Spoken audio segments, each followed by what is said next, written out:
கார்த்திகை மாதத்தை முன்னிட்டு சபரிமலைக்கு செல்லும் பக்தர்களின் எண்ணிக்கை மிகவும் அதிகரித்திருக்கிறது.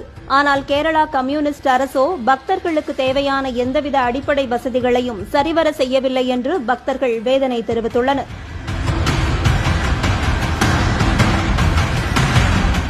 குடிநீர் வசதி கூட இல்லை என்பதோடு சுத்தம், சுகாதாரம் முற்றிலும் பராமரிக்கப்படாமல் இருப்பதாகவும் 15 மணி நேரத்திற்கும் மேலாக வரிசையில் காத்திருக்க வேண்டிய சூழல் நிலவுவதாகவும் சமூக ஊடகங்களில் பக்தர்கள் காணொளிகளை பகிர்ந்து வருகின்றனர். கோவில் வருமானத்தை கொள்ளையடித்தால் போதும், பக்தர்கள் எக்கேடு கெட்டால் என்ன என்று எண்ணும் திமுகவின் நண்பர்கள் ஆட்சி மட்டும் எப்படி இருக்கும் என்பதுதான் பலரது ஒருமித்த கருத்தாக இருக்கிறது.